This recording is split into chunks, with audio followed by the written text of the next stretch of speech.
What's up guys, I'm Dan Jeong. Welcome back to my channel. So recently I asked on my community tab on my YouTube channel to ask me any type of questions, and you guys asked me over 100 questions. Thanks so much for everybody who participated. It was so much more than I expected, and due to the time limits in this video I cannot answer all of your questions, so I'm very sorry if I cannot answer in today's video, but I'll try to cover as much questions as I can. So first question is how to deload. It's actually quite simple. So every 4 to 8 weeks or so, when your body feels very tired, you might want to consider to do a deload. And all you need to do is just cut the volume in about half. So let's say you usually do 5 sets of 5 reps of handstand push-ups. So cut this volume in half. So you will instead do 2 to 3 sets of 5 reps for handstand push-ups. Or you could also lower down the intensity as well. So you can do a variation that is slightly easier than the handstand push-ups, or it might be a pike push-up, and so on. But you'll keep the same volume though. So either decrease the intensity or volume. That's it. So next question. 운동 중 휴식 시간 얼마나 쉬는지 궁금합니다. So I don't really time my rest time. I just go by feel. So I just go for the next set whenever I feel like I'm healed and ready to go. And probably it's usually around 2 to 3 minutes in average. I don't recommend taking too long of a time, let's say more than 5 minutes. So next question, what do you do for fun? So I do a couple things for fun. Probably one of my favorite hobbies is to do DJ. And ever since I moved to Bali, I've been able to actually perform because I don't have my equipment with me. But I love listening to EDM, especially tech house, deep house, future house, any sort of a house genre. So if I go back to Korea, I'll probably go start DJing again. 운동하기 전 해당 부위 정적 스트레칭 해줘도 괜찮은가요? There are so many people saying that static stretching before a workout is bad, but it actually depends. So if you're doing an explosive movement, let's say you have to jump really high, and for basketball, and if you stretch a lot on your hamstrings, yes, you may lose some explosive strength. But most of us are doing mostly just strength training, and static stretching before strength training doesn't affect that much. And sometimes it's actually needed, especially for like a handstand. If you cannot do a proper shoulder flexion, you might want to do some shoulder flexion work before. And maybe for back lever, if you have tight shoulder extension this way, you might want to stretch this way as well. So static stretching is actually recommended and somewhat depending on what kind of exercise you do. What's your goal at the end of the year? Hopefully I'll get my planche back. I'm working my straddle planche again. I have a few seconds already, but I'm trying to clean up my form again, and then hopefully get back into training more full planche at the end of the year. And I'll also got to get more reps on my handstand push-ups, ideally up to 10 reps. Right now I'm stuck around 5 reps. I've been stuck here for so long, but hopefully I can make it to 10. 하루에 단백질은 얼마나 섭취하시나요? 된정 사랑합니다. So I don't really count my calories or protein intake, but if I have to guess, I think I get at least 100 grams a day. At least, but I don't know exact, sorry. But I think around 120 to 140. So next question. There are 3 questions actually. So the first one, 웨이트보다 맨몸 운동한 계기. So actually I started as doing weight training when I was in the middle school, I think. I did that for a few years. And then I switched into breakdancing. And I did that for about 8 years. And when I was breakdancing, I wasn't really doing weight training anymore. I was just focusing just on the dancing part. And then I saw some b-boys who are doing some planche, and I wanted to know how to learn a planche. And that's how I got started with the bodyweight training. So the more I researched, the more I got into bodyweight training. So I slowly phased out of b-boying, and then I did mostly calisthenics ever since. So the second question was 국내 복귀 후 계획. And I'm actually going back to Korea at the end of next month, if you haven't heard already. And I got multiple plans that I'm not yet ready to share at this point yet, but I'm looking to do more collabs with Korean YouTubers, as well as create some content regularly, probably more in regular basis than now. I'm also looking to host some classes, workshops here and there, and maybe do some meetups with my subscribers. So stay tuned in my Instagram and YouTube. So third question was 아직도 햄버거 드실 때 빵은 한 입만 먹고 나머지 패티만 드십니까? So in my previous video a few years back, I showed you guys eating a hamburger without the bun. So I'll usually just take the bun out and just only eat the inside, the good part, the meat and vegetables. And I still tend to do that, but I think I eat a little bit more than I usual. So I usually just have a bite on the bun and just throw out the rest. But nowadays I think a few more bites, and yeah, that's how I eat. 너바나 스트렝스에서 얻은 것 중 가장 좋았던 것. So I've been working at a gym called Nirvana Strength in Bali for close to a year now. It's Calisthenics gym. And considering this place is located in a heavily touristy place, it's very hard to tell who's going to show up for that day. So if you're teaching at like just a local regular fitness center, you can kind of expect and then see same person every day because they live there. But in Bali, not many people actually live here. Most people come here for vacation. So it's very hard for me to predict who's going to show up. And even if I prepare for some kind of lesson, let's say maybe I was going to do one arm chin up, but if you have multiple people who are just a beginning level, I have to actually stay on my feet and think of my feet and change the schedule on the fly. So I think I got much better at changing and then being flexible with my programming. So that's probably the biggest thing I gained by working here. When creating a workout routine, can you tell us which are the key points we have to consider? I think you have to consider your intensity. So intensity has to be very similar throughout the week. It cannot change. So what I mean by that is that if you had a workout on Monday with very high intense pulling training, and on the next session, if you're so still fried that you cannot replicate the same workout, that means the intensity level was too high for your first day. So you might need to get it down. And also vice versa. So if the intensity was so low that you can pretty much do the same workout every single day, that means you have to up the intensity. So that's when experience comes in play. So you have to experiment with multiple different intensity and then see which one is the right one for you.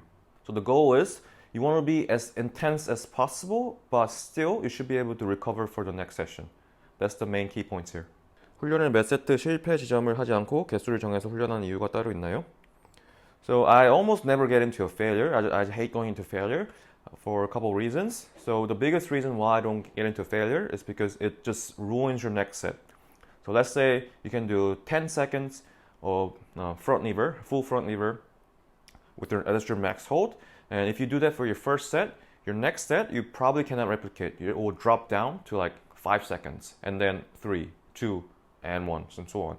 However, if you try to train a little bit short of failure, so instead of 10, go for 8, your next set will actually have way more quality set. So instead of dropping all the way down to like 5 or 4, you can probably replicate in the same intensity at 8 seconds. And yeah, so I usually do not recommend getting into failure unless you're doing it in purpose. 유연성이 안 좋아서 LCC 힘들어요. 복근힘을 기르면 저절로 해결되는 문제일까요? So for LSIT, a lot of people think it's like an abdominal strength, but yeah, there's some abdominal involved, but most importantly, you need the hip flexion strength. So being able to hold your entire thigh with your hip flexors. So that's why you experience a lot of cramps on your thigh because you don't have enough strength on your hip flexors. So make sure you improve that strength, and you need some form of flexibility on your hamstring as well. Did you already injure yourself by doing calisthenics? If yes, how did you, and how did you feel mentally? So I've been into myriad of injuries, but none of the injuries were actually too serious. I've had a lot of small injuries, especially around my forearm. So probably the biggest thing is the golfer's elbow. It's also called medial epicondylitis. So it's a condition where if you do too much pulling with the wrist flex position, it puts a lot of tension on the tendon at the medial joint right here, and hence you start to feel some discomfort and pain. And what sucks about this condition is that once you get the symptom, it's very easy, even if you treat it well, it was very easy to get it again. So I've had this on and off for about 6-7 years. So right now it's okay, but it's like a bomb that you don't know when it's going to explode. So if I have just one session of too much pulling work, I'll probably get the golfer's elbow right away. So I have to be careful in my pulling session every single time. 평소 영상 보면 가슴 운동 영상이 잘 없는데 맨몸 운동은 가슴 키우기 힘든가요? 가슴 루틴이 궁금합니다. Yeah, so I never really isolate my chest. I don't think the chest muscles are that functional, and you can grow them naturally by just doing a lot of pushing workout. And I personally think that unless you're into aesthetics or bodybuilding, it's just not necessary to just work out your chest. But if you want to develop your chest for any type of reason, there's some exercise that I can recommend. One is like a Bulgarian ring dip. So on the rings, instead of dipping going straight down, try to go wide and in. You will definitely feel in your muscles. And if you do a wide push-up with the rings, that also gets some tension on your chest as well. But obviously, I think just from practicing a lot of planche push-ups, and then handstand push-up, whatever the pushing workout you do, it works your chest somewhat, and then I think that's good enough for me. 예전에 한팔 턱걸이 연습하신다고 하셨는데 현재 어느 정도까지 도달하는지 궁금하네요. So I probably deteriorated, I got even worse than when I started a couple years ago, just because of the golfer's elbow I mentioned a couple minutes ago. So every time I do a hard, intense session, I get this golfer's elbow right away. It just for me, it's just impossible for me to sustain a lot of one-arm chin-up training. So I still do it once in a while, but I cannot do more than probably like 3 times a month, because if I do more than that, my elbows start to feel funny. So hopefully I'll get it someday in our life, but I'm pretty patient. 운동을 아침에 하면 더 유연해질까요? So it doesn't really matter so much whether you work out in the morning or at night. There's a study, some research saying that in the evening our testosterone level goes down a little bit, but most of us are not professional athletes, so it's not going to affect us that much. But if I have to choose, I highly prefer to work out in the morning. If I work out and then finish everything in the morning, I feel like I'm just way more accomplished, and then I can just concentrate on my work or my studies or whatever I have to do for the rest of the day. And if you're going to do some stretching, yes, doing the stretching in the morning is definitely going to be more intense because your body is pretty stiff. So it takes a little bit longer to warm up, but not so much. So you may need to warm up maybe more 10 to 15 minutes more than if you were to work out at night, but the difference is not too big. So if you just work out anytime you're available with, but if I had to choose, I would probably choose the morning. 된정 부먹인가요? 찍먹인가요? 된정 짜장인가요? 짬뽕인가요? So if you know a little bit about Korean culture, this debate is very highly controversial among every people, because some people like to dip their fried pork and some people like to pour the sauce all over the fried pork and then just eat it right away. So for me, it actually depends. So let's say if I'm eating alone, I don't mind pouring the sauce all over because I don't have to dip it in every time. But the downside is that if you pour the sauce and then leave it there for like 10-15 minutes, it gets a little bit groggy, and then it gets a little bit not as fresh because all the sauce just gets inside the pork. So if I'm eating with a slow eater, I'll probably dip the sauce. But if I'm eating by myself, I'll just pour the sauce already because I'll probably finish the whole dish in 3 minutes anyway. I'm a fast eater. And 짜장인가요? 짬뽕인가요?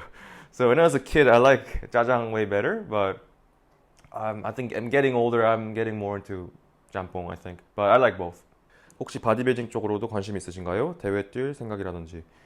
So I get this question once in a while, and I'm a little bit curious to see what it feels like just to compete in bodybuilding. I might do it just once a time in my life, just as an experience. But if I'll actually do it, probably not, because I don't think bodybuilding is healthy sports at all. All the people that are close to me, they all tell me that they feel the weakest when their body fat is so low. So I probably will never try it. 유튜브를 시작하게 된 계기? So I started YouTube back in about 2013, and back then there were no content out there in bodyweight and calisthenics training, especially for Korean audience. So I figured if I speak in English and then put the subtitles down with Korean subtitles, I can reach out to not only the Korean audience, but I can reach over to all over the world as well. 팔꿈치 보호대 같은 것을 착용하고 훈련하는 것에 대해 어떻게 생각하시나요?